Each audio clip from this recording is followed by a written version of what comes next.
दोस्तों, समझदार लोग अक्सर ये बात जरूर कहते हैं कि जब भी कुछ बोलो तो अपने शब्दों को तोल मोल के बोलो। यानी कि कब, कहाँ, क्या और कैसे बोलना है उसका एक सही हिसाब रखो। हम जो भी बात दूसरों से कहते हैं या जो भी शब्द दूसरों को बोलते हैं, उनका असर किसी न किसी तरह से उनकी और हमारी जिंदगी में जरूर पड़ता है। इस मोटिवेशनल कहानी से आप शब्दों की असली ताकत को पहचानेंगे। एक नगर में एक महान बौद्ध भिक्षु रहा करते थे। वह बहुत ज्ञानी और बहुत शांत स्वभाव के थे और यह उनकी विशेषता भी थी। एक बार की बात है, बौद्ध भिक्षु नगरवासियों को उपदेश दे रहे थे। बौद्ध भिक्षु कह रहे थे कि शब्दों में जीवन बदलने की शक्ति होती है। अपने शब्दों से जीवन बदलिए। हम जो भी शब्द अपने लिए या दूसरों के लिए कहते हैं या जो भी बातें करते हैं, उनमें हमें ध्यान देना चाहिए। इतना कहकर बौद्ध भिक्षु ने अपना उपदेश समाप्त किया और वहां से चले गए। एक दिन वह बौद्ध भिक्षु एक मार्ग से होकर गुजर रहे थे। उसी मार्ग से एक युवक होकर गुजर रहा था। उस युवक ने उन बौद्ध भिक्षु को देखा तो वह जोर जोर से हंसने लगा और कहने लगा, अरे साधु महाराज, आप तो ढोंगी हैं। आपके उपदेशों में यह कहने से कि शब्दों में बड़ी ताकत है, आपकी बात सत्य नहीं हो जाएगी। ये सब सिर्फ बातें हैं। भला ऐसे कैसे हो सकता है कि शब्दों से हमारा जीवन बदल सकता है?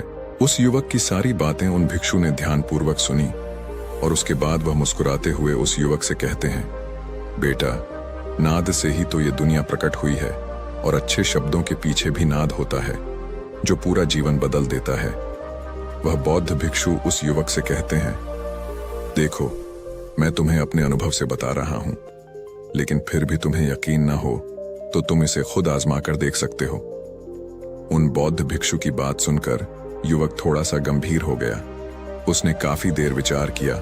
उसके बाद उस बौद्ध भिक्षु से कहता है, हे गुरुवर, अगर ऐसी बात है तो मेरे साथ चलिए। मेरा छोटा भाई है, उसे न जाने क्या हुआ है। वह कुछ नहीं करता, 3 वर्षों से ऐसे ही लेटा हुआ है। जिसकी उम्र 25 वर्ष है, वह दिन भर कुछ न कुछ सोचता रहता है। उसकी हालत देखकर घर में सब परेशान हैं। माता पिता भी बहुत चिंतित रहते हैं। हम सब ने कई तरीके अपनाए, कई योजनाएं अपनाई, लेकिन कोई काम नहीं आ रहा। वह हमसे कुछ नहीं कहता। परिवार का हर एक सदस्य पूरी तरह से थक चुका है, हार चुका है। आखिर वह क्या करना चाहता है, किसी को कुछ नहीं पता। तो हमारे शब्दों से उसका जीवन क्यों नहीं बदला? और जैसा आप कह रहे हैं कि शब्द सचमुच जीवन बदल सकते हैं, तो क्या आप मेरी मदद करेंगे? इस पर बौद्ध भिक्षु मुस्कुराते हुए उस युवक के साथ चल पड़ते हैं। वह युवक उन बौद्ध भिक्षु को एक खेत में ले जाता है और अपने भाई की तरफ इशारा करके कहता है, हे गुरुवर, यही मेरा भाई है जो पूरे गांव में आलस और मक्कारी के लिए मशहूर है। आप कहते हैं कि शब्दों में वह शक्ति है जो हमारा जीवन बदल सकते हैं। तो क्या आपके शब्द इसका जीवन बदल सकते हैं? अगर यह सत्य है तो आप इसका जीवन बदल कर दिखाइए।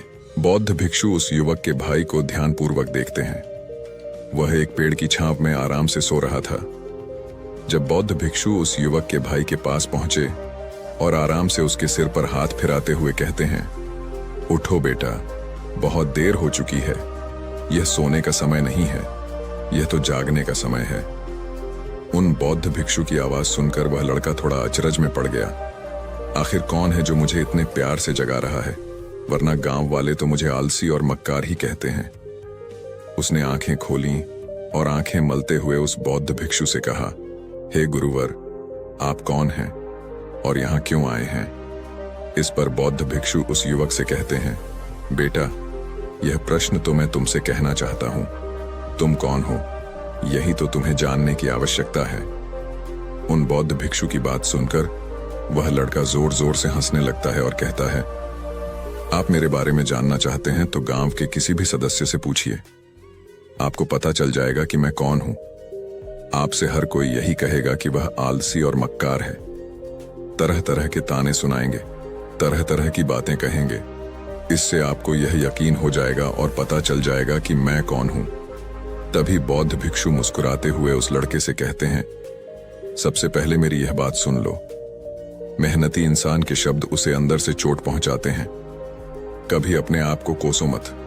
और मेरी यह दूसरी बात भी सुन लो, मैंने गांव वालों से नहीं पूछा तुम कौन हो, मैं तुमसे पूछ रहा हूं कि तुम कौन हो, लेकिन तुमने तो अपनी आदतें मुझे बताई। आलस तुम्हारी पहचान नहीं है। तुम्हारी आदत हो सकती है, इंसान नहीं, उनकी आदत खराब होती है।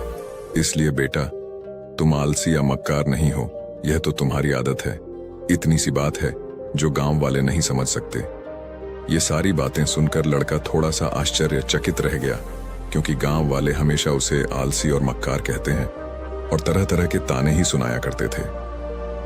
उस बौद्ध भिक्षु की बात सुनकर उस लड़के की आंखों में आंसू आ गए। वह तुरंत ही दोनों हाथ जोड़कर बौद्ध भिक्षु के चरणों में गिर गया और उनसे कहने लगा, आप सत्य कहते हैं, यह मेरी आदत ही है जिससे मैं बहुत परेशान हूं। मेरी लाख कोशिश के बाद भी मैं इसे बदल नहीं पा रहा हूं। कुछ भी कार्य करने की कोशिश करता हूं तो मेरा ध्यान इधर उधर की बातें सोचने में लग जाता है और मैं परेशान हो जाता हूं और इस दर्द को दूर करने के लिए सो जाता हूं। इन आदतों को बदल नहीं पा रहा हूं। जब भी मैं किताब पढ़ने की कोशिश करता हूं तो मुझे नींद आने लगती है। मन में एक अजीब सा दर्द होने लगता है। ऐसा लगता है कि मेरा जीवन यूं ही व्यर्थ जा रहा है। और जब मैं इस दर्द को बर्दाश्त नहीं कर पाता तो मैं सो जाता हूं ताकि जब मैं उठूं तो दर्द महसूस न हो। अब यह भी यकीन हो चुका है कि मैं इन आदतों से नहीं निकल सकता। ये आदतें मुझे नहीं छोड़ने वाली। इस पर बौद्ध भिक्षु उस लड़के से कहते हैं, बेटा, यदि तुम इस आलस की आदत को छोड़ना चाहते हो तो मैं तुम्हें एक सही उपाय बता सकता हूं, लेकिन उसके लिए कल सुबह तुम मुझसे आकर मिलना, तभी मैं तुम्हें वह तरीका बताऊंगा। इतना कहकर बौद्ध भिक्षु वहां से चले गए। बौद्ध भिक्षु की सारी बातें उस लड़के के कानों में गूंज रही थीं। वह समझ नहीं पा रहा था कि बौद्ध भिक्षु ऐसा क्या उपाय बताएंगे जिससे उसके जीवन से आलस्य हमेशा के लिए खत्म हो जाएगा। देखते ही देखते रात हो गई। रात भर वह बिस्तर पर करवटें लेता रहा और उन बौद्ध भिक्षु की बातों के बारे में सोचता रहा और सुबह हो गई। सुबह होते ही वह लड़का बौद्ध भिक्षु के पास जा पहुंचा और उनको प्रणाम करके कहता है, हे गुरुवर, जैसा कि आपने कहा था, लीजिए मैं आ गया। अब मुझे वह मार्ग बताकर दीजिए जिससे मैं अपने जीवन से इस आलस्य को निकाल सकता हूं। तभी बौद्ध भिक्षु उस लड़के से कहते हैं, जब भी तुम किसी दुविधा में हो या निर्णय न ले पा रहे हो, तुम्हारे मन में तरह तरह के प्रश्न उठ रहे हो कि मैं क्या करूं, कैसे करूं, यह सब कैसे होगा, तब तुम वास्तव में अपने अतीत से सोच रहे हो कि पिछली बार तुम्हारे ऐसा करने पर क्या हुआ था या अतीत में लोगों ने तुमसे क्या कहा था। तो आज से कभी भी अपने अतीत से नहीं बल्कि भविष्य से सोचो। इस पर लड़का कहता है, भविष्य से वह भला कैसे? तभी बौद्ध भिक्षु उस लड़के से कहते हैं, मान लो तुम्हारे पास किसी चीज की कमी नहीं है, तुम्हारे पास वह सारी सुख सुविधा है जो तुम चाहते हो, तो अब बताओ तुम अपना जीवन कैसे व्यतीत करोगे? उन बौद्ध भिक्षु की बातें सुनकर वह लड़का सोच में पड़ गया, क्योंकि वह लोगों की आज तक ताने ही सुनता आ रहा है। किसी ने उससे ऐसे बात नहीं की और वह गुरुवर उससे उसके आने वाले भविष्य के बारे में बात कर रहे थे। उन बौद्ध भिक्षु की बातें सुनकर वह लड़का स्वयं से प्रश्न करने लग गया, यदि मेरे पास सब कुछ होगा, धन की कमी नहीं होगी, तो मैं अपना जीवन कैसे व्यतीत करूंगा? कुछ देर सोच विचार करने के बाद वह बौद्ध भिक्षु से कहता है, गुरुवर, मैं यह दुनिया घूमना चाहूंगा, पहाड़ों पर चढ़ना चाहूंगा, समुद्र की रेत पर चलना चाहूंगा और मैं एक बहुत बड़ा व्यापारी बनना चाहूंगा। तभी अचानक उसका ध्यान टूट गया और वह गुरुवर से कहता है, पर यह कैसे संभव होगा? मेरे मात्र सोच लेने से ये सब पूरा नहीं होने वाला। ऐसा कहते ही अतीत में बीती हुई सारी घटनाएं उसकी आंखों के सामने से गुजरने लगीं और वह एक बार फिर से निराश होने लगा। अब यह सोचने लगा कि मेरे पास तो पैसे ही नहीं हैं, तो मैं भला व्यापार कैसे कर सकता हूं, और ना मेरे पास कोई व्यापार करने का अनुभव है। इस पर बौद्ध भिक्षु उस लड़के से कहते हैं, हर रात अपना लक्ष्य कागज पर लिखो और उसे अगली सुबह पूरा करने की पूरी कोशिश करो। जो भी कार्य तुमने लिखा हो उसे उसी दिन पूरा करने की हर मुमकिन कोशिश करो। इस पर लड़का कहता है, ठीक है, आप सही कह रहे हैं, लेकिन जब मैं सोचने लगता हूं तो बहुत बेचैन हो जाता हूं। तरह तरह के विचार मन में उठने लगते हैं। और विचारों को शांत करने के लिए मैं सो जाता हूँ ताकि वे विचार मुझे परेशान न करें। इस समस्या का समाधान करते हुए वे बौद्ध भिक्षु उस लड़के से कहते हैं, बेटा, अंतर्मन की चाल को पकड़ो और शब्दों की मदद से नया भविष्य बनाओ। इस पर वह लड़का कहता है, यह कैसे संभव होगा? तो गुरुवर मुस्कुराते हुए कहते हैं, कैसे होगा? जो यह सवाल है, यह सवाल नहीं, एक डर है जो तुम्हें अगला कदम लेने से रोक रहा है। तुमने देखा होगा, जैसे ही हम अपने अंतर्मन को दोष देते हैं, बुरे शब्द कहते हैं, तो वह अंतर्मन में जाकर बैठ जाता है।